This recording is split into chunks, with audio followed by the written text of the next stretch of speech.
Tu veux profiter à fond des fêtes sans culpabiliser, sans te priver et sans avoir l'impression de ruiner tous tes efforts. Voici 10 conseils que je te partage pour pouvoir profiter de ces moments de fête, savourer chaque instant tout en maintenant un équilibre alimentaire. C'est parti, je te partage ces 10 conseils dans la vidéo. Bonjour à tous, je suis Mélissa, diététicienne nutritionniste passionnée par l'alimentation saine et gourmande. Et ma mission est de t'accompagner vers une alimentation saine, une alimentation gourmande, une alimentation qui te fait plaisir tout en atteignant des résultats dans des objectifs de perte de poids sur le long terme. Aujourd'hui, c'est bientôt les fêtes et j'avais envie de te partager 10 conseils pour pouvoir préparer ton corps à cette période un peu plus festive, cette période où on a tendance à manger de manière plus copieuse, où les repas de fête s'installent de manière plus intense, où on va voir la famille, les amis, et puis ensuite il y a le nouvel an qui arrive. Et donc tout ça, ça fait peur, ça crée de la frustration, ça crée de l'inquiétude dans le sens où comment je vais survivre à cette période. J'ai mis plein de choses en place dans mon alimentation, j'ai mis des choses en place dans mon mode de vie, j'ai atteint des résultats, mais voilà, les fêtes arrivent, comment je vais faire pour ne pas gâcher tous ces résultats, pour ne pas aller à l'encontre de mes objectifs et pour pouvoir surtout profiter de ces instants sans culpabiliser. Aujourd'hui, je te partage ces 10 conseils pour que tu puisses te préparer et pour que tu puisses savourer ces instants qui sont précieux. Ce sont des instants en famille, donc il faut les savourer et c'est important de ne pas les appréhender, de ne pas avoir de l'inquiétude vis-à-vis de cette période. Au contraire, c'est une période qu'on apprécie, c'est une période où on s'enrichit des uns et des autres, où on profite de ces moments en famille qui sont uniques. Alors on ne va pas tout gâcher. Le premier conseil, c'est l'un des plus importants, c'est de préparer ton corps, mais toute l'année. C'est-à-dire, si tu as un mode de vie qui fait que tu as un équilibre alimentaire, que tu pratiques de l'activité physique, que tu bois suffisamment et que tu mets ça en place sur l'ensemble de l'année, ton corps, il va être préparé. Et c'est pas la période de fête qui va venir changer quoi que ce soit.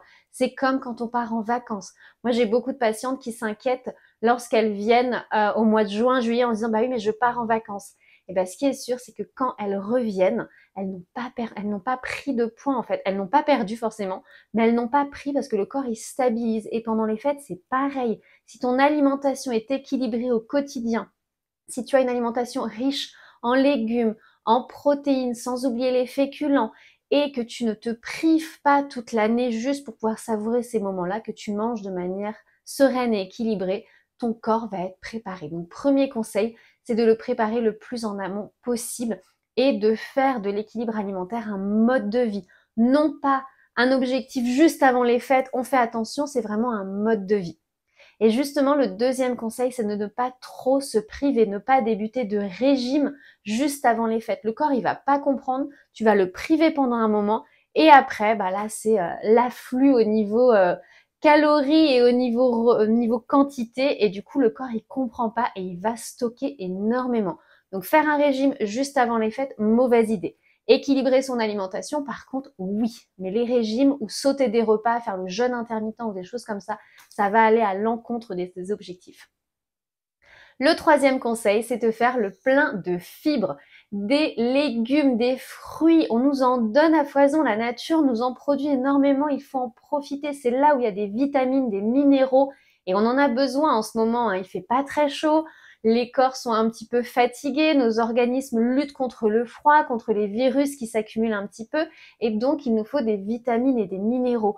Mange des légumes et des fruits, des légumes crus, n'hésite pas. On me dit bah ouais mais l'été c'est plus facile, il y a plus de légumes. C'est faux, il y a beaucoup plus de légumes en hiver qu'en été. Il y a moins de fruits, mais il y a plus de légumes. Donc n'hésite pas à aller vers des légumes. Les fibres, tu les trouves aussi dans les oléagineux, noix, noisettes, amandes et aussi dans les légumineuses, les pois chiches, les lentilles corail, les haricots rouges, les fèves, les pois cassés, c'est très riche en fibres. Et aussi dans les céréales complètes. Pâtes complètes, riz complet, la semoule complète. C'est le quinoa également. Tu trouves vraiment des fibres dans ces aliments-là, donc n'hésite pas à enrichir ton alimentation en fibres. Le faire progressivement pour ne pas bouleverser tes intestins non plus, mais ajoute des fibres dans ton alimentation, c'est hyper important. Quatrième conseil, les protéines, ne pas oublier les protéines dans son alimentation. On a tendance à avoir des carences en protéines.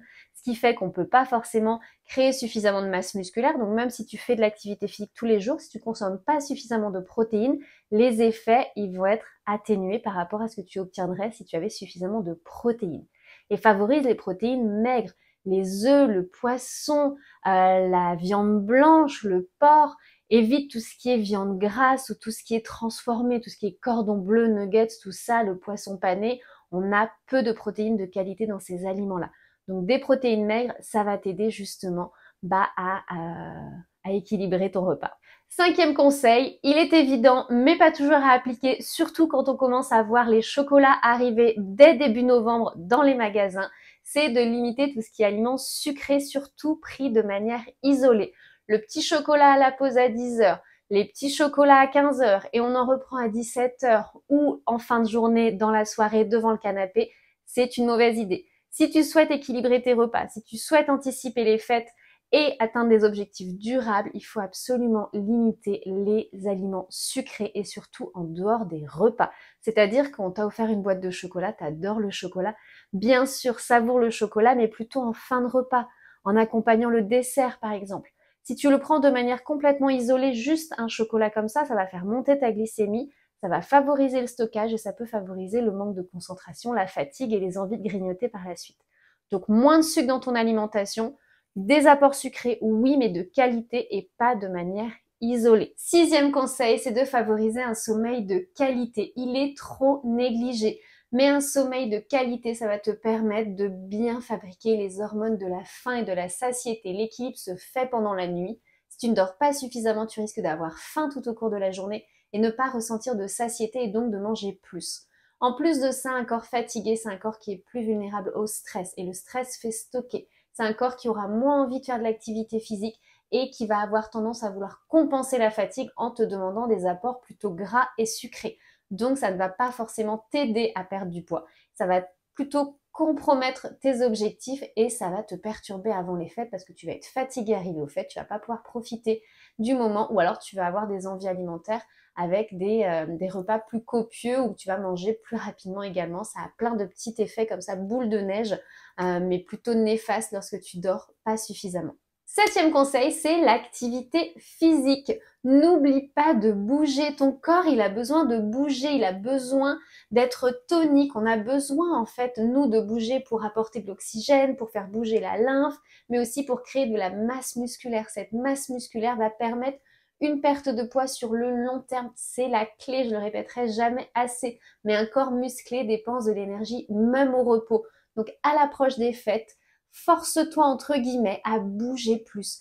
Varie au mieux l'activité physique pour ne pas te lasser. Va marcher, va à la piscine, va, je sais pas, faire un cours de sport avec une copine. N'hésite pas à aller faire un tennis, un ping-pong, ce que tu veux, du yoga, du pilates, mais bouge ton corps et essaye de te fixer un objectif de 20-30 minutes tous les jours avant les fêtes et tu verras que ça va t'apporter énormément. C'est une clé, mais vraiment, il faut la mettre en place parce que c'est quelque chose qu'on oublie ou qu'on néglige. On est consciente qu'il faut faire de l'activité physique quand on veut perdre du poids, mais on a souvent tendance à procrastiner. Alors là, ne procrastine plus, on est déjà en décembre, mets en place cette activité physique et ça va te permettre de débuter aussi 2025 plus sereinement avec plus de motivation et de persévérer par la suite avec cette activité physique. Un autre conseil, c'est de te poser lorsque tu manges, de manger le plus en pleine conscience. On a des rythmes de vie aujourd'hui qui font qu'on mange très rapidement. On n'est même pas assis, qu'on est déjà en train de penser à ce qu'on va faire après. Pareil, le soir en famille, on s'occupe de tout, on se lève, on se rassoit, on fait même pas attention à ce qu'on mange. Et du coup, on n'est pas connecté avec ses sensations alimentaires. On ne reconnaît pas la satiété. Le nombre de clientes qui me disent « je ne sais jamais quand j'ai faim ou pas faim, j'ai l'impression de jamais avoir faim » ou au contraire, j'ai l'impression d'avoir toujours faim. On ne ressent plus la satiété parce que justement, on est en fait toujours dans le après, on pense à plein de choses et là, c'est se reconnecter qui va être hyper important. Manger en pleine conscience. Alors, je ne parle pas de faire de la méditation en mangeant, c'est vraiment juste... Je suis ici, maintenant, je pose les couverts entre les bouchées et je mâche. Je favorise une bonne digestion, je mâche et ça va me faire du bien. 9e conseil, l'hydratation. On est en hiver, il fait plus froid, le corps envoie moins de signaux de soif et du coup on s'hydrate mal ou pas assez. n'hésite pas à apporter des bouteilles d'eau avec toi au travail ou partout avec toi. Apporte-les, mets-toi comme objectif tous les matins de boire 1,5 litre d'eau et à partir du moment où tu te fixes cet objectif, ton cerveau va t'aider en fait à aller vers ça. Quand tu vas voir quelqu'un boire, tu vas dire « Ah oui, il faut que je pense à boire ». Quand tu vas observer les bouteilles d'eau dans les supermarchés, « Ah oui, il faut que je pense à boire ». Et du coup, tu vas en fait boire plus. N'attends pas d'avoir soif, n'écoute pas les signaux de ton corps parce qu'il ne va pas t'en envoyer beaucoup, surtout en hiver et surtout s'il n'a plus l'habitude de boire suffisamment. Donc toi, force-toi à boire plus. Mets-toi ça comme objectif en te disant aujourd'hui c'est 1,5 litre, c'est non négociable. Je vais marcher et je bois 1,5 litre. Hop, on se met ça dans la tête et on y va. Tu es la seule personne qui peut passer à l'action. Fais-toi confiance. Vas-y, fonce, fonce. Vraiment, si tu te fais confiance, tu vas atteindre des résultats durables, mais il faut passer à l'action. Pour gravir la montagne, il faut faire un pas après l'autre. Et aujourd'hui, le pas, c'est 1,5 litre d'eau. Ça va limiter les envies de grignoter, ça va limiter ta faim, ça va aussi te permettre d'équilibrer tout ton corps, d'éliminer les toxines, de préparer ton corps justement à ces fêtes-là. Donc bois 1,5 litre d'eau. Dernier conseil et le plus important, c'est de profiter de ces moments sans culpabiliser. Oui, tu vas manger de manière plus copieuse. Oui, tu vas manger des aliments que tu n'as pas l'habitude de manger. Oui, tu vas manger de manière plus grasse, plus sucrée. Oui, ça va pas être des repas 100% équilibrés. Et alors, ce sont des repas de fête, ce sont des repas en famille, entre amis, on profite de l'instant. On se pose et on déguste toutes ces spécialités qu'on n'a pas l'habitude de manger toute l'année. Tu manges pas de la bûche à tous les repas, tu manges pas du foie gras non plus, des coquilles Saint-Jacques à longueur de temps. Donc profite, mange lentement, reconnecte-toi et tu verras que tu vas savourer encore plus ton repas et encore plus ces moments-là. Et surtout, ne culpabilise pas. L'équilibre, comme je te disais, il se fait sur l'ensemble de l'année.